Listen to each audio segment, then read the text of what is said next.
এনসিপির জন্য বিষয়টা খুব আলাদা। এনসিপি সিচুয়েশন আর আদার পলিটিক্যাল পার্টির সিচুয়েশন আসলে এক না।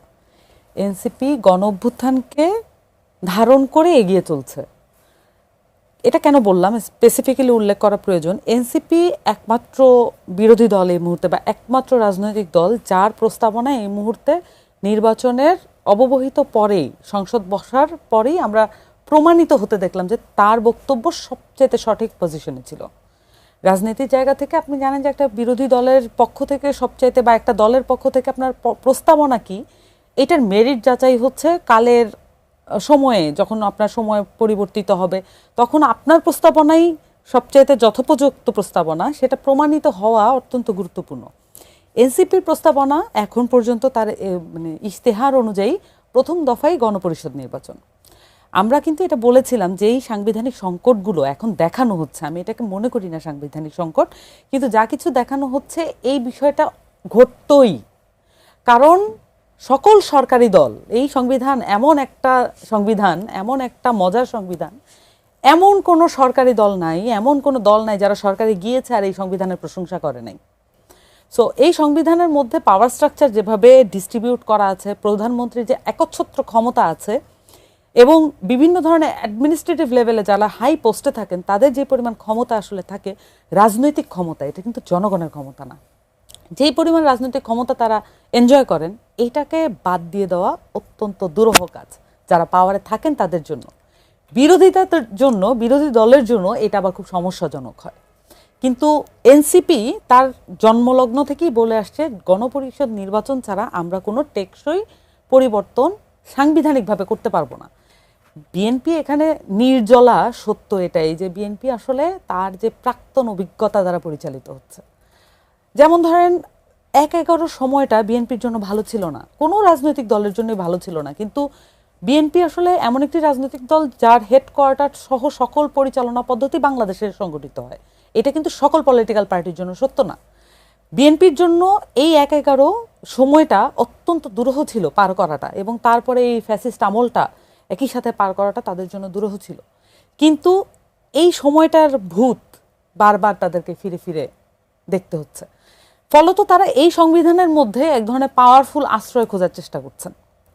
এখন আমাদের এনসিপির জায়গা থেকে আমরা কিন্তু বারবারই বলে এসেছি, এবং প্রাক্তন যে কোনো সময় আপনি আমাদের বক্তব্য দেখলে, যদি দেখেন তাহলে পর্যালোচনা করে দেখতে পারবেন, আমরা কিন্তু বলেছি যে টেকসই পরিবর্তন, টেকসই সংস্কার হচ্ছে আমাদের লক্ষ্য, মৌলিক সংস্কার হচ্ছে আমাদের লক্ষ্য। সভাপতি বিএনপির লক্ষ্য সেটা না। কেন মনে হলো বিএনপির সেটা না? আমার কাছে মনে হয় যে এটা খুব পরিষ্কার, অ্যাপারেন্ট, একদম সংসদীয় ডিবেটে এটা অ্যাপারেন্ট। কারণ প্রত্যেকটা বিষয়কে নিজেদের ক্ষমতার জায়গায় একটা বাধা কাটা হিসেবে মনে করা, প্রত্যেকটা বিষয় অধ্যাদেশগুলোর জায়গা থেকে আপনি যদি দেখেন যে তারা যাচাই বাছাই এমনভাবে করছেন যেগুলো মানুষের সাথে, জনমানুষের সাথে গুরুত্বপূর্ণ, এবং নাগরিকদের তথ্যের অধিকার, কথা বলার অধিকার, স্বাধীনতার সাথে গুরুত্বপূর্ণভাবে জড়িয়ে আছে, সেই জায়গাগুলোতে পর্যন্ত বিএনপি নিজেদেরকে মনে করছে যে এই জায়গাগুলো তাদেরকে শক্ত হস্তে দমন করতে হবে। যেমনটা হচ্ছে গুম এবং মানবাধিকার অধ্যাদেশ, এই বিষয়গুলোতে কোনো প্রয়োজন ছিল না। কিন্তু আজকে আইনমন্ত্রী দিয়েছেন যে কেন তারা আনছেন না এই অধ্যাদেশগুলো, বা পরবর্তীতে তারা কি সংশোধন করে আনবে, বিশেষ করে তদন্তের সময়। ওনারা আলোচনার কথা বলছেন, বলেছেন যে পরবর্তীতে আলোচনা করা হবে। ওনারা শব্দটা ব্যবহার করেছেন আরো শক্তিশালীকরণের মাধ্যমে। এই যে আরো শক্তিশালীকরণের যে আইডিয়া, এইটা গত ১.৫ বছরে ইমপ্লিমেন্টেশনের কেন সুযোগ হলো না বিএনপির, এই প্রশ্নটা কি আমাদের করা উচিত না? মানে বিএনপি সাথে প্রত্যেকটা কমিশন কিন্তু দলগতভাবে বসেছে, এবং ঐক্যমত্য কমিশনে বিএনপির পার্টিসিপেশন তো আমরা দেখেছি, তারা মুখ্য ভূমিকা পালন করেছে বলে তারা দাবি করছেন। কিন্তু এই পুরো ১.৫ বছর সময়কালীন সময়ে শক্তিশালীকরণের যে অ্যাডিশনাল প্রকল্প তারা সামনে উপস্থাপন করবেন বলে দাবি করছেন, সেই কথাগুলো কেন গত ১.৫ বছর উপস্থাপিত হলো না? তারা কেন গোপন করলেন? কোনো জ্ঞান তো আসলে কুক্ষিগত করতে হয় না। তাদের যদি কোনো অল্টারনেটিভ প্রপোজাল থাকে যেগুলো বেটার, সেগুলো তো তারা এই ১.৫ বছর প্রেজেন্ট করতে পারতেন। কেন এখন এসে তাদের শক্তিশালীকরণের প্রকল্প তারা সামনে উপস্থাপন করবেন, এই ধরনের একটা লুকোচুরি, এ ধরনের একটা খেলা খেলার তো কোনো প্রয়োজন ছিল না। আমি জনাব শাহেদ আলম, আমি এই বিষয়টি নিয়ে আমি একটু জানতে চাবো। সামান্তা শারমিন যেমনটি বলছেন, তারা একটি লুকোচুরির কথা বলছেন।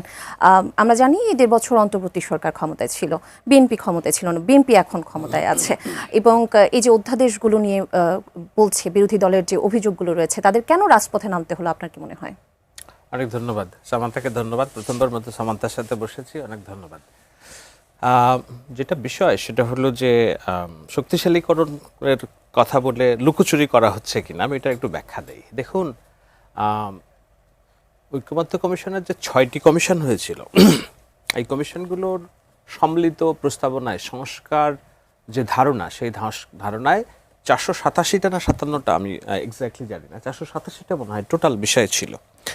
এই 487টা বিষয়ের মধ্যে এমন অনেক বিষয় আছে সংস্কারে যেগুলোর সংবিধানের সাথে সম্পর্কিত না। এগুলো চাইলেই, যেমন আপনি পুলিশের কি কাজ করবেন না করবেন সেটার সাথে সংবিধানের কোনো সম্পর্ক নেই, বাট আপনি আইন কিভাবে করবেন সেটা আবার সংবিধানের সাথে সম্পর্কিত। তো পুলিশ, স্বাস্থ্য, কৃষিখাত, রাস্তায় জনপরিবহন, এগুলো নিয়ে যেসব সংস্কারের কথা হয়েছিল, আমরা 2 বছরে একটা সংস্কার বাস্তবায়নের জন্য ডক্টর ইউনূসের নাম শুনিনি। যেমন বিচারপতি নিয়োগ নিয়ে যে আলোচনাটা হচ্ছে, যে বিএনপি এটার বিরোধিতা করছে। আচ্ছা, বিচারপতি নিয়োগ তত্ত্বাবধায়ক সরকারের আমলে যেই সরকার সংস্কারের কথা বলে 2টি বছর ক্ষমতায় ছিল, তারা কি বিচারপতি নিয়োগ তাদের মস্তিষ্ক প্রসূত ব্যক্তিকে দিয়েছেন, না নির্দিষ্ট সদস্য সার্চ কমিটির মাধ্যমে দিয়েছেন? তারা যদি না পেরে থাকেন, চট্টগ্রাম বন্দর বলা আছে রাষ্ট্রীয় সব প্রতিষ্ঠান দেওয়ার আগে সবার সাথে আলোচনা করতে হবে, তারা কি যাদেরকে দেওয়ার জন্য মনস্থির করেছিলেন সার্চ কমিটি, বিশেষজ্ঞ কমিটি করে দিয়েছিলেন, না নিজেরা সিদ্ধান্ত নিয়ে দিয়েছিলেন? সংস্কার যেটা আমরা বলি সেটা হলো যে সরকার চেষ্টা করেছিল নারীদের জীবনযাত্রা এবং তাদের অধিকার রক্ষা করার জন্য, তাদের এডুকেশন, সামাজিক নিরাপত্তা বেষ্টনী, নারী সংস্কার কমিশন বলে একটা কমিশন গঠন করেছিলেন। একটা কথা আছে, শক্তের ভক্ত নরমের জম। আমার মনে হয় সামান্তারা কিছুটা শক্তের ভক্ত আর নরমের জম। বিএনপি যেহেতু নরম রাজনীতি করে, সো তাদের সাথে তাদের আচরণটা একটু জমের মতো। শক্ত যারা রাজনীতি করেছে, সামান্তা নিজেও বুঝবেন নিশ্চয়ই, যে সেই নারী সংস্কার কমিশন কিন্তু দুদিনও টেকে নাই, বন্ধ করে দিতে হয়েছে। শক্ত যারা ভূমিকা পালন করেছে, আমি নাম বলছি না। শিক্ষা একটি জাতির মেরুদণ্ড। আপনি শিক্ষা কিভাবে বাস্তবায়ন করবেন, শিক্ষাক্ষেত্রে যেসব অনাচার আছে, দুর্নীতি আছে, সেগুলো নিয়ে একটা কমিশন হয়েছিল। তো সেখানে জম যখন আসলো সামনে দাঁড়াও, বলল এই পুরো শিক্ষা কমিশন বাতিল হয়ে গেল। তো আমরা তো দেখেছি ইউনূসের আমলে ওই যে মবের শাসন দেখেছি, যে একেবারে ভয়ভীতি দেখিয়ে কেমনে আদায় করে নিতে হবে, যেটা নাই বিধানে, যেটা নাই প্রসিডিউরে, যেটা নাই কোনো আইন অধ্যাদেশ, যেটা গণভোট আদেশের মাধ্যমে হয়েছে। রাষ্ট্রপতি কোথাও কোনোভাবে তার আদেশ জারি করা, এবং সেইটার একটা বিধান আছে যেটা জনগণের অভিপ্রায়ে বলে যেটা জারি করা হয়েছে, সেটির কোনো ভিত্তি নাই সংসদে। তারপরেও এটি হয়েছে, কারণ ওই যে মব প্রেশার ক্রিয়েট করে ভয় দেখিয়ে যে করার যে বিষয়টা, তো ওই প্র্যাকটিসে যদি আমরা থাকি, তাহলে তো আজকে সবাই ভয় দেখাবে রাষ্ট্রকে।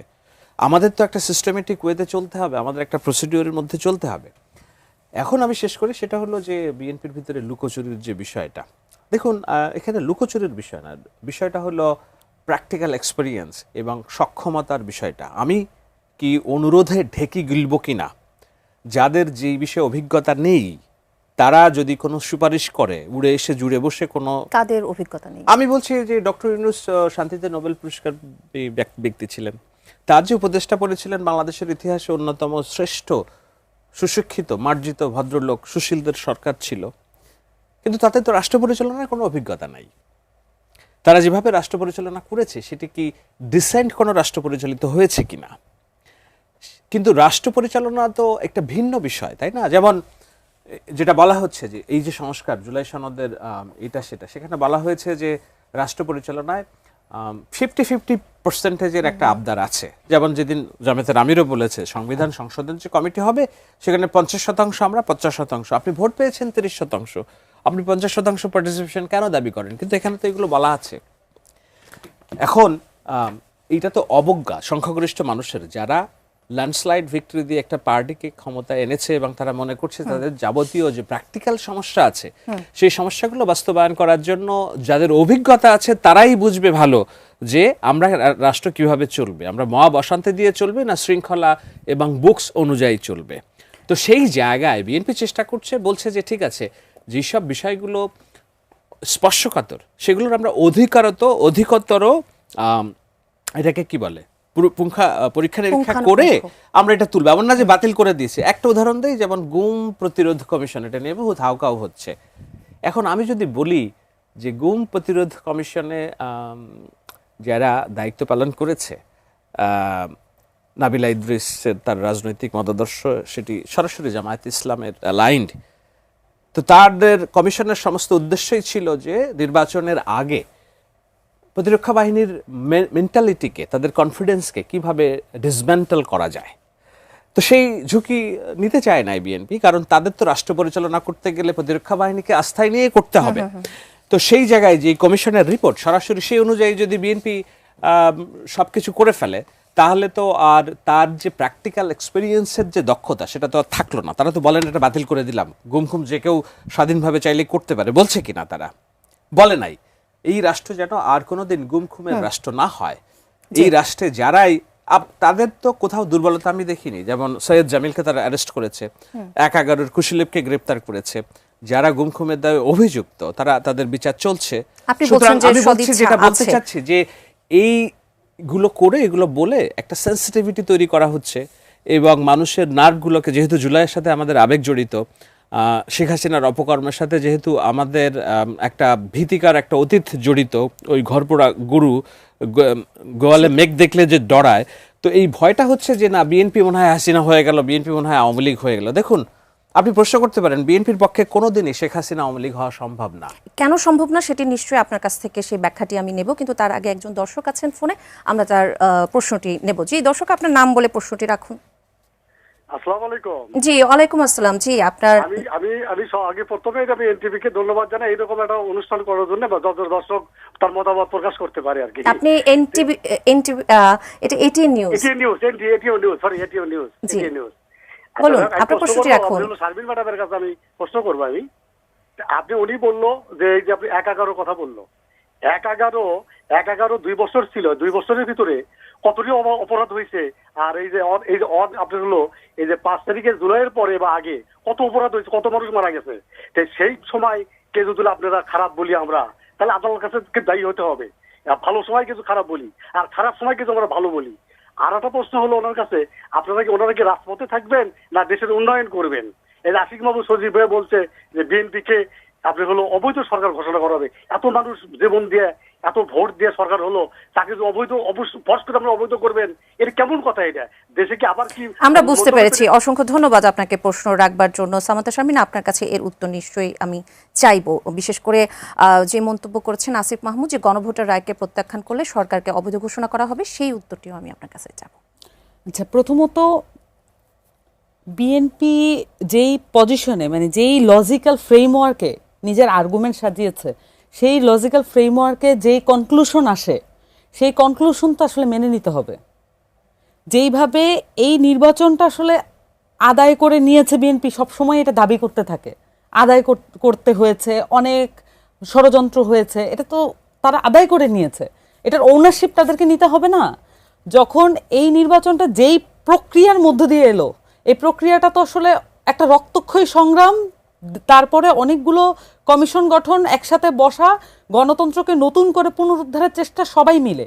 বিএনপি অনেক কিছুতে সংস্কারের বিরোধিতা করছে বলে আমি এটা বলবো না যে তারা আসলে সংস্কার বিরোধী পুরা পক্ষ হয়ে এই পুরো মানে সংগ্রামে লিপ্ত হয়েছে, এইটা আমি বলবো না। আমি তো একটা মানে রেসপন্সিবল বিরোধী দল আমি যখন হতে চাইবো, আমি তো একটা গুড ফেইথে আমি একটা সরকারকে পরিচালনাও করতে দিতে চাই, কিন্তু এটাও মেনে নিতে হবে যে তারা যেই অধ্যাদেশ, যেই আদেশ, যেই প্রক্রিয়া, যে অভ্যুত্থান, এই প্রত্যেকটা বিষয়কে একটা রেজিম চেঞ্জের আদলে এটাকে দেখতে চাচ্ছেন। অ্যাজ ইফ বিএনপিকে ক্ষমতা বসানোর জন্য, ক্ষমতায় আনার জন্য মানুষ আওয়ামী লীগের বিরুদ্ধে লড়াই করেছে। ঘটনা তো এমন ছিল না। আমরা একটা মৌলিক সংস্কার, মৌলিক পরিবর্তনের মধ্য দিয়ে এটা চেয়েছিলাম। মৌলিক পরিবর্তন যখন আমরা পাচ্ছি না, এখন জিনিসটা যেটা হচ্ছে যে উনি বলছেন না যে অনেকে 5 তারিখের পরে তো অনেক অন্যায় হয়েছেন। এখন এই কথাটা তো সত্য যে আমরা একটা রিকনসাইল কমিশন করতে পারি নাই, এবং এটা কি বিএনপির উপরে দায় নাই? বিএনপি কি এখান থেকে হাতটাত মুছে ফেলে গুটায় ফেলবে যে না আমার কোনো দায় ছিল না? সবচেয়ে বড় দল বিএনপি, ল্যান্ডস্লাইড ভিক্টোরিতে এইগুলো সবই বলছেন, তাহলে সেই সময়ের দায় তো আপনাকে নিতে হবে যে কেন একটা রিকনসাইল কমিশন আপনারা চাপ দিয়ে করাতে পারলেন না একটা অন্তর্বর্তীকালীন সরকার। আমরা না হয় ছাত্র ছিলাম, আপনারা মানে তাদের বক্তব্য অনুযায়ী তারা যেভাবে আসলে পোট্রে করেন আমাদেরকে, আমরা ছাত্র ছিলাম, আমরা পারি নাই, আপনারা তো বড় দল ছিলেন, আপনারা তো ল্যান্ডস্লাইড ভিক্টোরিতে জিতে আসার মতো পার্টি, তাহলে আপনারা কেন একটা রিকনসাইল কমিশন করলেন না? এটাকে একটা কমন সেন্স না যে একটা গণঅভ্যুত্থানের পরে আপনাকে অবশ্যই একটা রিকনসাইল কমিশন করতে হবে, ওই পার্টিটার কি পরিস্থিতি হবে সেটা একটা রিপোর্ট তৈরি করার জন্য? সেটা কেন করেন না আপনারা? এটার দোষটা আপনি সবার মানে আপনি ল্যান্ডস্লাইড ভিক্টোরি এবং ল্যান্ডস্লাইড দোষারোপ ওনারাই একমাত্র ভালো এবং বাকি সবার উপরে দোষটা চাপাচ্ছেন।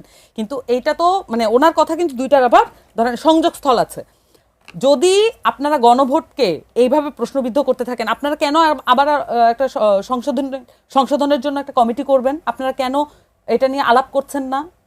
মানে পার্লামেন্টে আপনারা আলাপ করেন, পার্লামেন্টে মানুষকে দেখতে দেন, বলতে দেন, কিন্তু সামান্তাকে একটু সামাই, কারণ পার্লামেন্টে কে বাধা দিচ্ছে আলাপ করতে?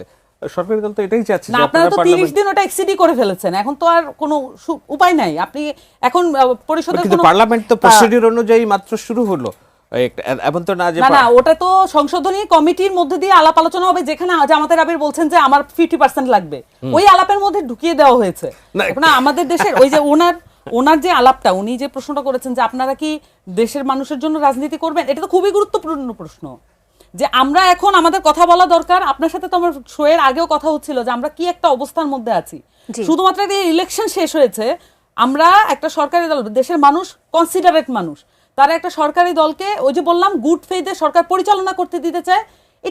এটার বেনিফিটটা আপনারা এভাবে কাজে লাগায়েন না, কারণ আমাদের এখন সংসদে কথা বলার কথা জনগুরুত্বপূর্ণ বিষয় নিয়ে, কিন্তু প্রত্যেকটা রেজিম চেঞ্জের মতো আমাদেরকে ওই সাংবিধানিক, আপনি দেখবেন যে বাংলাদেশের প্রত্যেকটা রেজিম চেঞ্জ যখনই একটা সরকার পরিবর্তন হয়, নির্বাচনের মাধ্যমে হোক কোনো মাধ্যমে হোক, তখনই সাংবিধানিক সংকটটা এসে উপস্থিত হয়।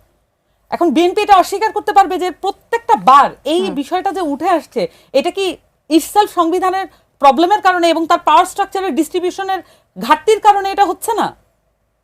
আপনি বলতে চাচ্ছেন এই সাংবিধানিক এখানে একটা কাঠামোগত চ্যালেঞ্জ সব সময় রয়েছে। বিএনপির বুদ্ধিজীবীরা এখন তো আমি যদি রেকর্ড প্লে করা শুরু করি, আমার কাছে তো ওই সবকিছু রেকর্ড আমরা তো সেভ করেই রাখি যে পুরো 15 বছর বিএনপির নেতারা সাংবিধানিক সংকটের উপরে এবং সংবিধানের উপর কতটা দোষ চাপিয়েছেন, এগুলো তো আমাদের কাছে শোনা, আমাদের কানে বাজে। শাহেদ আলম, আপনি কি বলবেন, সংবিধানের উপরে কি বারবার দোষ চাপানো হয়? এখানে কোনো কাঠামোগত চ্যালেঞ্জ রয়েছে কিনা? আপনি আপনার মানে মাতাকে কিংবা পরিবারের পিতাকে একেবারে অস্বীকার করে ফেলে দিবেন কিনা, গঙ্গায় ফেলে দিবেন কিনা, আর হলো নাকি যদি সন্তান হিসেবে আপনি যদি কোথাও দেখেন যে না পিতার আচরণ কিংবা পরিবারের প্রধানের আচরণে কোথাও ঘাটতি আছে যার কারণে বৈষম্য তৈরি হচ্ছে, তাকে বুঝিয়ে কিংবা কিভাবে রাস্তায় আনা যায়। তো এনসিপির এবং জামায়াত ইসলামের তরফ থেকে আমরা সবসময় দেখেছি সংবিধানকে একদম ছুঁড়ে ফেলে দিতে হবে, এটা ইজ গুড ফর নাথিং। এখন একটা বিধান, কোড অফ লাইফ কিংবা প্রসেস কি বলে এটাকে, রুলসের বুক আপনার সামনে যদি একটা গাইডলাইন্স না থাকে তাহলে তো আপনি আগাতে পারবেন না। এখন যেই প্রশ্নটা আসছে এটা আমি একটু ব্যাখ্যা দেই, যেমন রিকনসাইল কেন হলো না, ডক্টর ইউনূসের সময় তো আপনারাও ছিলেন, আপনারা কেন করতে পারলেন না? আমি যতদূর জানি বিএনপি, আমি যদিও বিএনপির প্রতিনিধিত্ব করছি না, কিন্তু আমি যতদূর জানি বিএনপি তাদের নির্বাচনী বক্তব্য ইশতেহারে একদম খুবই গুরুত্বের সাথে বলেছে যে রাষ্ট্র পরিচালনায় যার হাতে রক্তের দাগ, খুনের দাগ আছে সে বাদে সমগ্র জনগোষ্ঠীকে নিয়ে তারা পথ চলতে চায় এবং সেজন্য রিকনসাইল কমিশন তারা গঠন করবে। এই প্রতিশ্রুতি বাংলাদেশের আর কোন রাজনৈতিক দল অফিসিয়ালি দিয়েছে?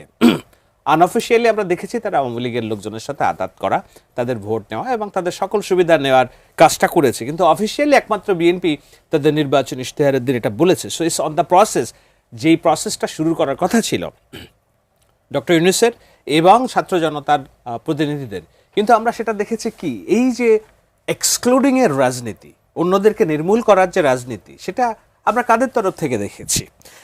নির্মূল করার রাজনীতি শেখ হাসিনা করেছিল বলে বৈষম্যের রাষ্ট্র তৈরি হয়েছিল, তাই না? এখন শেখ হাসিনা পালিয়ে যাওয়ার পর তার শেখ হাসিনা পালিয়ে গিয়েছে, কিন্তু তার ওই প্রেতাত্মার যে রাজনীতি, তার যে রাজনীতি, সেটা তো আমরা বাংলাদেশে দেখেছি যে অন্য সবাইকে এক্সক্লুড করতে হবে বলেই ফ্যাসিবাদের দোষর আখ্যা দিয়ে আপনি পত্রিকা পড়াবেন, পার্টি অফিস জ্বালিয়ে দিবেন, সাংস্কৃতিক কেন্দ্র পুড়িয়ে দিবেন, এমনকি বাংলাদেশের অপরাপর রাজনৈতিক দল আওয়ামী লীগকে আপনি ওকে ফাইন, ঠিক আছে, জামায়াতে ইসলাম এটাকে জাতীয় পার্টিকে আপনি পুরা প্রসেসের মধ্যে আলোচনায় ঢুকতেও দেন নাই, অথচ আপনি বলছেন এটা ঐক্যমত্য কমিশন। কিসের ঐক্যমত্য কমিশন? যে এই কমিশনে বাংলাদেশের সিংহভাগ রাজনৈতিক দলের প্রতিনিধিত্ব থাকে না। তো জামাত আওয়ামী লীগের দোসর, তা আওয়ামী লীগের দোসর তো ইসলামী আন্দোলনও ছিল তখন আওয়ামী লীগের সাথে সমস্ত সময়। তারা কেন কেবলমাত্র ভালো সম্পর্কের সুবাদে ঐক্যমত্য কমিশনে ঢুকলো, জাতীয় পার্টি ঢুকবে না? এগুলো অনেক প্রশ্ন রেইজ হয়, তাই না? তো সেই সব প্রশ্নগুলো ছিল। এখন ওই সময় বিএনপি পারে নাই, এখন তারা নির্বাচনী ইশতেহারে বলেছে তারা রিকনসিলিয়েশন কমিশন করবে, এখন নিশ্চয়ই এই প্রসেসে আগাবে।